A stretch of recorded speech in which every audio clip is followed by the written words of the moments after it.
All right, today is Wednesday, October 16th, 2024. It is 7:44 in the morning and I'm awake. Almost ready for work. But I wanted to make a video cuz I have a lot of time until I need to leave. And because this issue is a hot topic, it's been a hot topic for generations, which is basically racism. That's like the foundation of it, but really the topic is white privilege, because that's the term that's being described now to explain systematic racism. So um I use quotations because I don't think that it exists in the same way that it once did.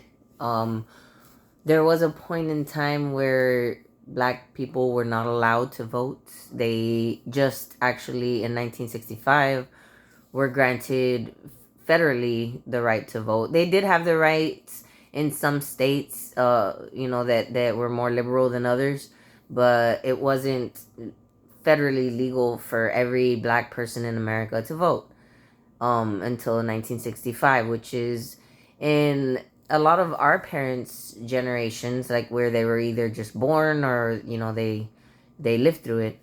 Um, so or for like younger people, maybe it was their grandparents, but still, it's not that far off where black people just recently got that vote, that right to vote. So there was systematic racism in that sense, not even what, 6 decades ago, which is really not that long. It's like a human lifetime, maybe a little less than the average span of a human lifetime. So I understand, where a lot of this energy of these kids nowadays, these white kids that have this guilty feeling that they want to speak out and say how wrong that all was, because a lot of people don't understand that there's a lot of these white kids do have racist relatives. They are in that generation, or with their grandparents, or their parents, that were actually racist. They were a part of that era that was against, allowing it to become a federal law for all black people to vote. Those people haven't all quite died off yet. There's still some of them with that mentality. Maybe a lot of them have started to change their minds over time, but they still have those little remnants of, racism that stay trickled into their personality a little bit. Um, and and so when it comes to that side, like, I understand what they're saying, that they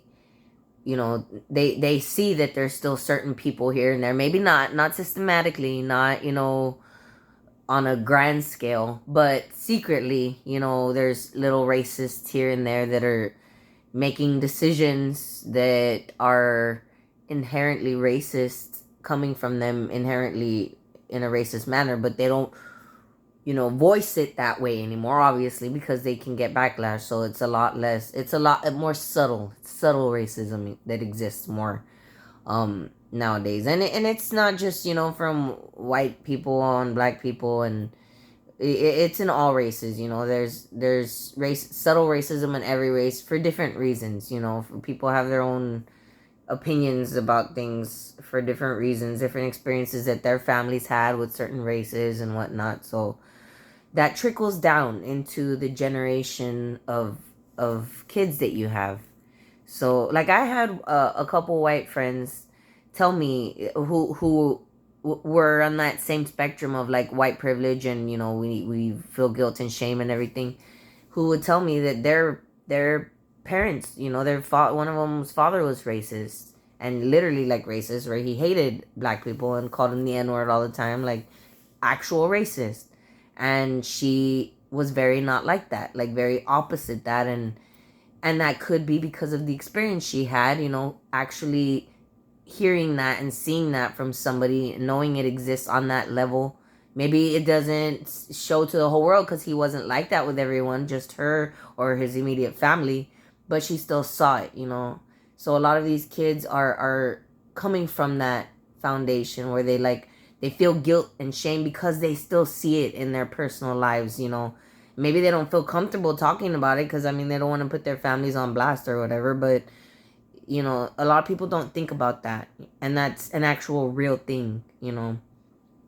So, and I've met several white people over my lifetime who've talked to me about how racist their families were and how they, you know, what they thought of black people and stuff. So it's not something that should be like, oh, you're stupid or you're crazy or you're whatever, like, which is why I'm actually speaking out about it, because I was seeing a professor at some university, a black professor, talking to a group of liberals, and one of them, this white girl, was telling him about how she had white privilege over him, and he was getting very offended and very upset and started kind of down talking her, calling her crazy and all this stuff, and she started crying, like, because she was all, you know, shocked, and people start talking down on her and stuff too, saying she's just manipulating Snowflake, whatever. And it's like she probably has that at her home, you know, where she's seen like, or her grandparents, or heard stories of them, how racist they were. Like maybe they saw a couple hangings of black people, you know, and that they told her and traumatized her. You know, you just don't know like why this person is so like outspoken against that. Like that on top of being brainwashed in school to feel even more guilt and shame about all of that. Like, come on, like I think we need to stop being so like hard on them, the ones I'm talking about, the ones that are like all about white privilege, you know, the liberals that feel guilty about all of that. Like we should stop being so hard on them and try to understand them a little bit more, where they're coming from, so that, you know, maybe there can be some common ground that they get to, and we can actually have further discussions about things, how they're not exactly all right in what they say, and you know, having that kind of energy spread around is not really helpful to the overall scheme of things. So I just think we need to be a little bit more respectful in that manner to them, because like I don't think it's right that you make fun of someone or call them crazy because they feel guilt and shame for something, you know. Whether or not like you think they should is irrelevant. Like they feel guilt and shame for a reason. Try and find that out, you know, instead of just being a dick.